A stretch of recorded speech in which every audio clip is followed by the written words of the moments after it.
Good morning, mindful people. Thank you so much for joining us this morning. It is exactly 10 o'clock. Greetings from a very chilly Cape Town. I hope you're all well wherever you are. And as we know, we call this the brain gym. And this is the place where we come to work out our minds, work out our brains, to make ourselves feel more present and to also make ourselves feel happier and healthier. Once again, thank you so much for joining us. By means of introduction, my name is Refilo Nyoni. I am both pleased, I'm excited to facilitate the session for you. So we're going to be spending time together for the next 30 minutes. For today's session, please ensure that you have a journal. Have a journal or something to write on, something to write with. This is what we will be needing a little later in the session. But let's begin by just grounding ourselves with taking a few moments and some deep breaths to help us not just to be here, but actually to arrive.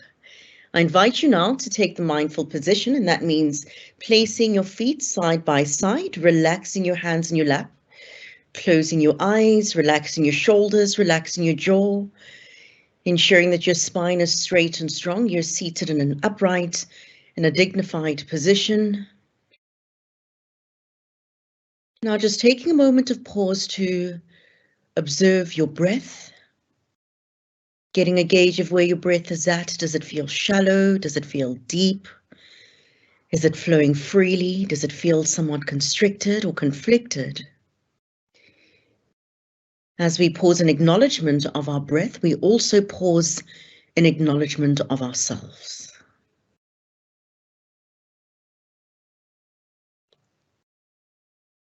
By investigating our breath, we get a gauge of how we are feeling. Our breathing is an indicator of sometimes our emotions, how we feel, and even our physical sensations, how we are able to move around in our bodies. I now invite you to deepen your breath, keeping your mouth closed, inhaling through your nostrils.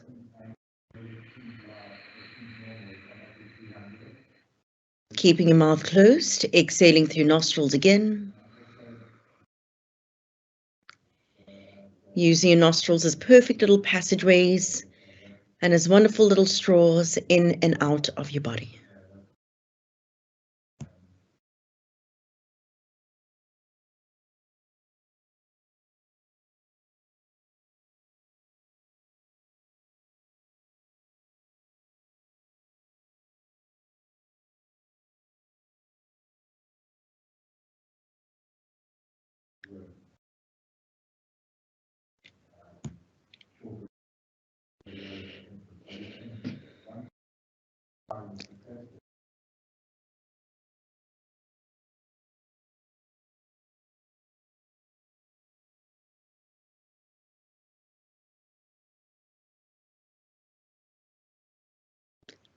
And at the end of your next exhale, allowing your breathing to return to whatever feels natural.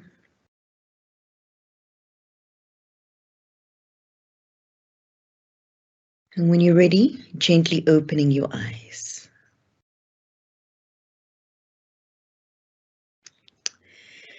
Okay, so it is Spring Day in South Africa. We call the 1st of September Spring Day. We are moving into a new season.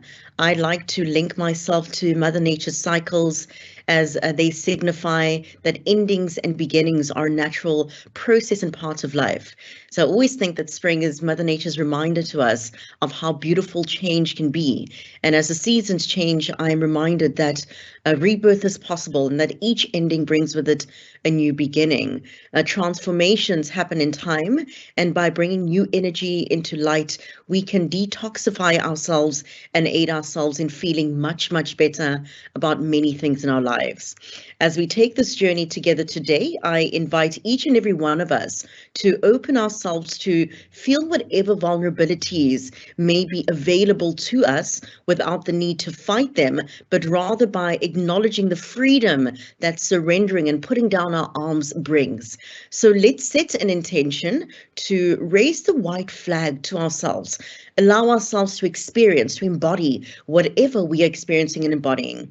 Mindfulness is a wonderful tool, powerful practices that we can use to practice over time to expand our mental capacities, to improve our emotional state, and also to create changes in our body that helps us to feel good.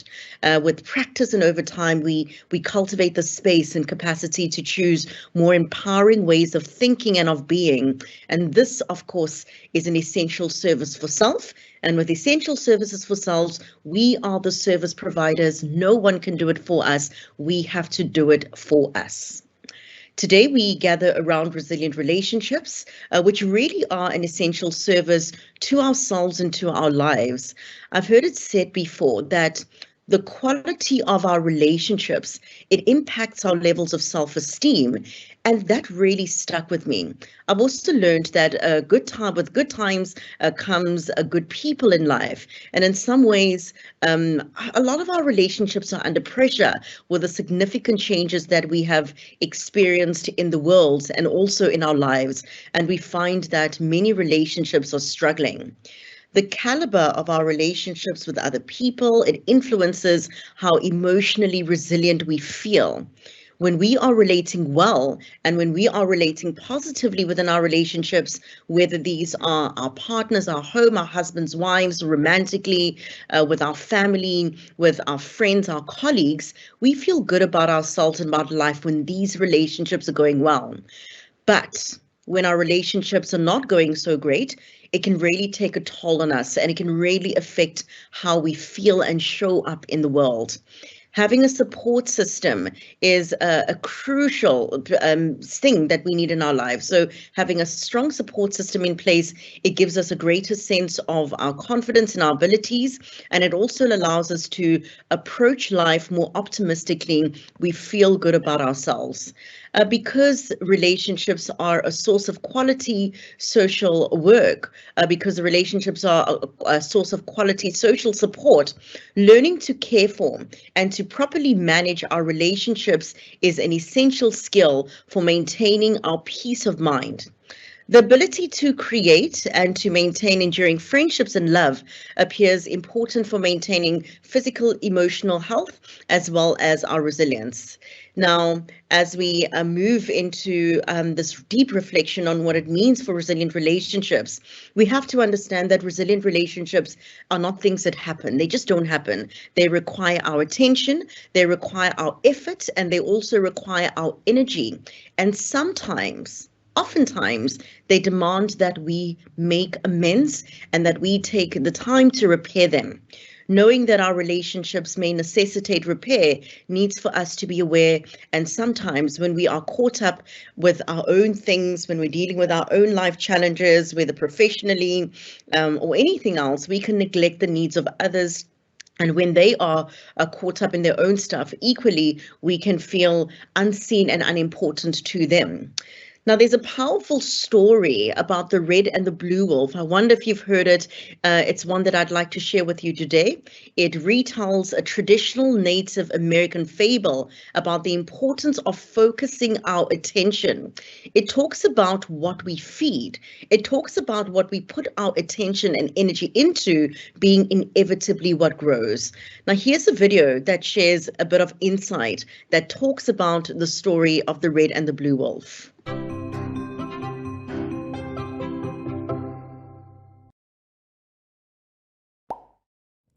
There is a story, usually attributed to the Native American tradition, which illuminates different ways of paying attention. An elder, talking to a child, says, "I have two wolves fighting in my heart. One wolf is fearful, vengeful, envious, resentful, and deceitful. The other wolf is compassionate, loving, generous, truthful, and peaceful." The child asks, "Which wolf will win the fight?" The elder responds, "The one I feed." That doesn't mean we try to deny or hurt or kill the angry wolf. If we did that, we'd end up in a long battle, all the while somehow making that wolf more powerful through our hostility and fear. Hating that wolf sucks the strength right out of us. Instead, we calmly pay attention to the angry wolf and let go of believing they have the answers. If we can do that, they end up lying down next to us, no longer an enemy. We help strengthen the kind and loving wolf, giving it nourishment and support so that we can follow it. That peaceful wolf can become our steady companion and show us the way through all kinds of different life experiences. Restful or chaotic, enjoyable or disappointing experiences may come and go, but we can have a guide with us through it all. This is what mindfulness can help you do. Mindfulness allows us to see our thoughts and feelings as they are beginning. It's very powerful to know what we're feeling as we're feeling it, know what we're thinking as we're thinking it. With mindfulness, we can choose what will strengthen and bring into action, and we can choose what we will gently let go of. We don't have to be at the mercy of old habits or old ways of thinking or old ways of being. We are empowered. It just takes practice.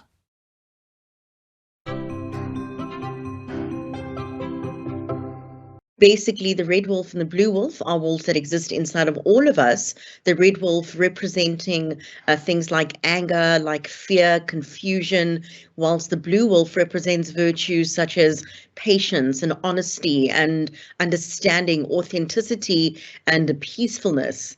If we focus on our anger, if we focus on our frustration, we allow the red wolf to grow and to take over. But if instead we feed the blue wolf and focus on strategies that keep us feeling peaceful and calm, we then allow the blue wolf to grow. The moral of the story here is that whichever wolf we feed and put our energy and attention into is the one which grows. And imagine what it could do for our relationships and the resilience of our relationships if we could have the tools and skills to activate more of the blue wolf in our daily lives. In understanding this concept, it really helps us to understand why we learn a wide variety of coping strategies and why we should practice mindfulness in the form of breathing and relaxation skills every single day. When we do these things, we are feeding the blue wolves, and the more we practice, the stronger these blue wolves will get. When we do this, we are working with our feelings rather than fighting our feelings or working against them.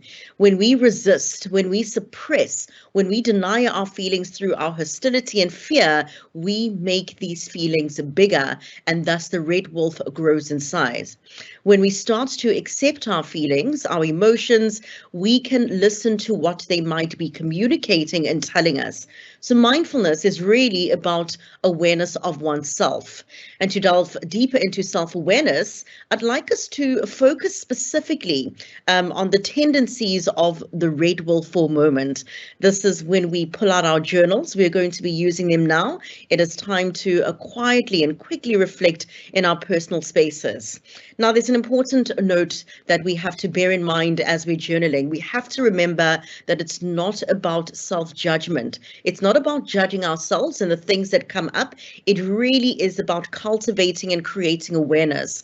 When we can identify how we are feeling, what's going on for us, we can then become aware of what we are nurturing through our energy and our attention, and also how we are spending our time.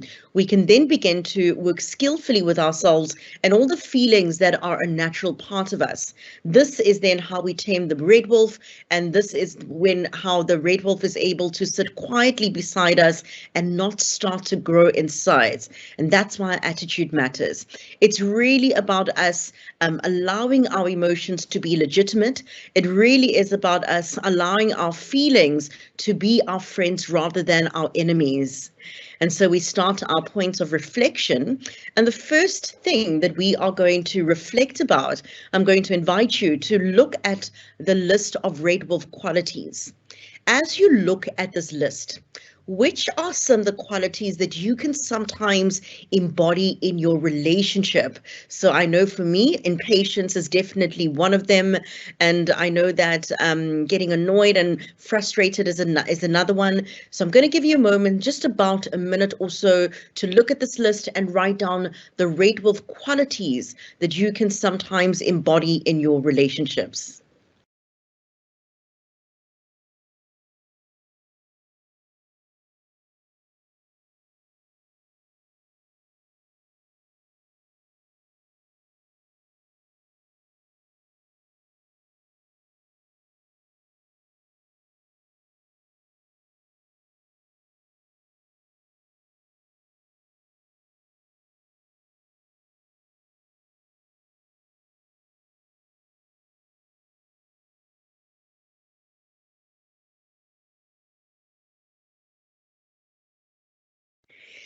We now move on to our second prompt for our journaling practice.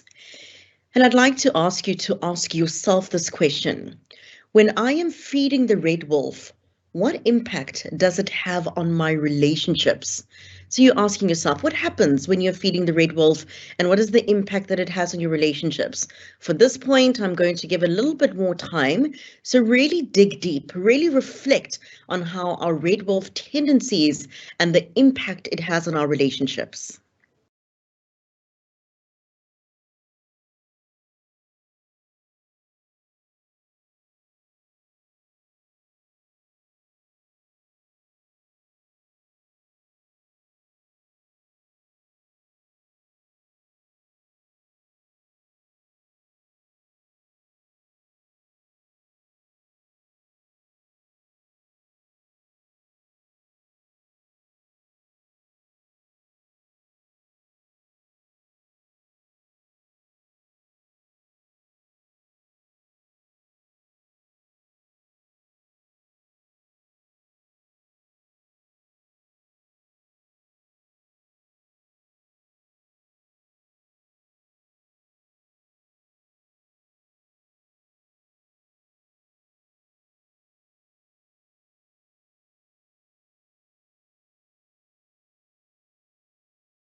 We now move on to the blue wolf. Looking at this list of blue wolf qualities, what are some of the qualities that stand out for you as those that you can sometimes embody in your relationships?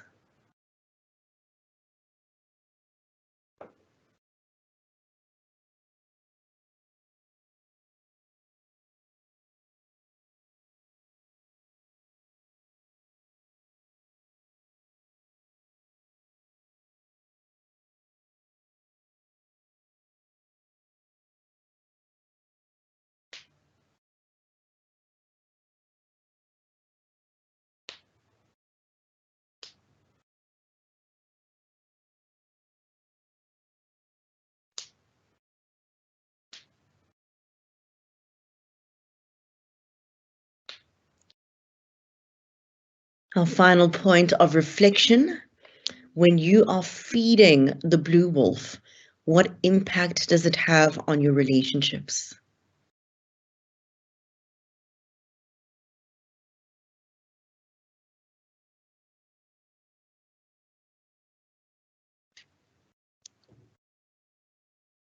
So we're now reflecting on the impact that activating the blue wolf has on our relationships with others and perhaps even with ourselves.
And so the power of a journaling practice is how it helps us to reflect. It helps us how to pause and pay attention. It helps to create awareness of the current ways that we are operating and how we are showing up in our lives and also in the lives of others. In order to activate the blue wolf, we need to know when we are in the red wolf mode, and this requires a great deal of self-awareness. Now, self-awareness and self-management, these are things that come from mindfulness. And this is why mindfulness training is one of the most fundamental elements of developing emotional intelligence. Self-awareness, they say that it's the ability to accurately perceive our emotions and to stay aware of these emotions as and when they're happening, while self-management is the ability to use awareness of those emotions to stay flexible and to positively direct our behavior. So in other words, just like Dr. Viktor Frankl says, it is choosing to respond rather than to react. What really matters is the capacity for us to choose this response. Now, you may know Dr. Viktor Frankl. He is an Austrian neurologist and psychiatrist. He is also a Holocaust survivor. He wrote the book Man's Search for Meaning. The book became highly acclaimed. And from that book come these words that say that between stimulus and response, there is a space. In that space lies our freedom to choose the response. In our response lies our growth and our happiness. Between stimulus and response, there is a space. In that space lies our freedom to choose a response. And in our response lies our growth and our happiness. I guess the important question then is, how do we create that pause that Dr. Viktor Frankl encourages in that quote, in those words? To answer this question is the practice of mindful sobriety, which helps to regulate us. So this is to stay sober whilst navigating the ever-changing landscapes of life. SOBER is an acronym for the steps to follow in a stressful or in a challenging situation, in any predicament that may arise.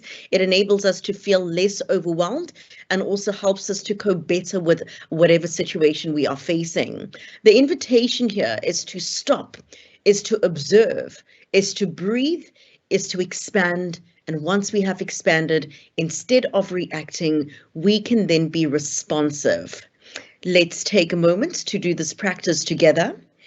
I invite you to assume the mindful position, closing your eyes, relaxing your shoulders, relaxing your jaw, ensuring that your spine is straight and strong, you're seated upright, and your belly is completely relaxed. Now bringing to mind a relationship that is a big challenge for us right now, something that we are struggling with. Maybe we're not getting along with our colleague or a parent or a child, a sibling, our wives, husbands, partners. Just taking a moment to bring to mind a relationship that is not the best for you right now. Bearing this relationship in mind, we start to apply the SOBER framework. Our first port of call is to stop and count to 10.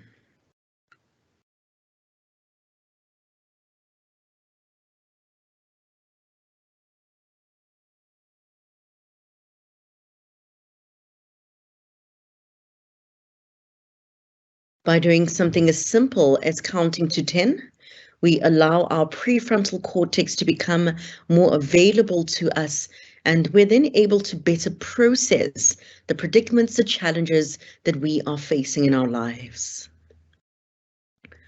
Once we have stopped, we can then observe. Observing your emotions, observing your thoughts, perceiving the other person's emotions and thoughts, painting a picture of context, not being judgmental at all, just watching.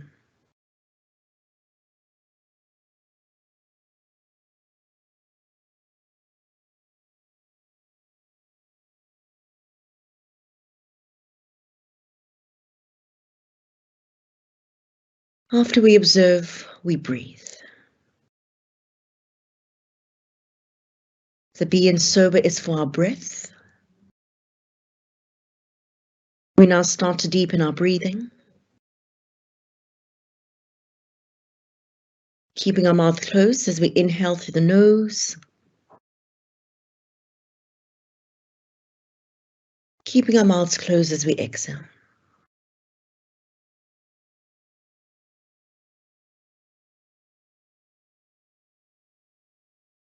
Being fully engaged with your breath, observing it as you inhale and exhale.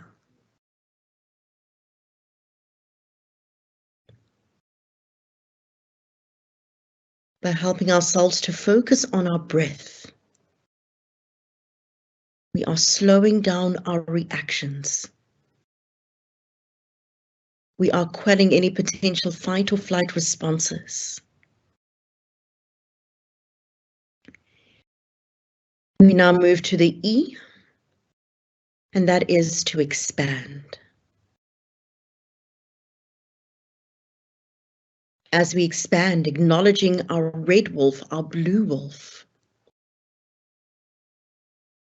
How do our reactions, how do they infuse this challenging relationship that we're experiencing?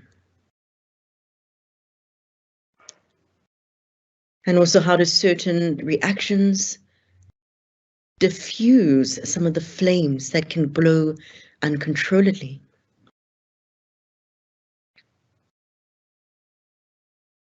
In order to be resilient and in order to be aware, we have to detach ourselves from our habitual responses. We have to disentangle ourselves from our ego-driven tendency to want to react.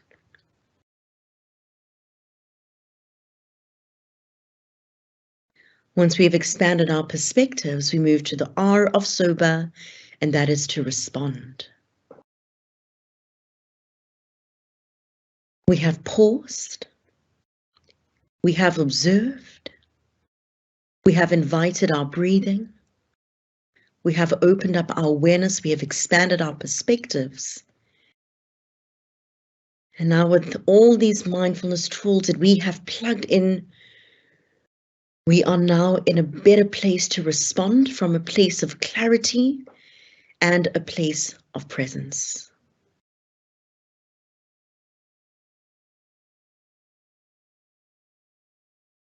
Let's take a deep breath to seal off our practice. Take a deep inhale through your nose.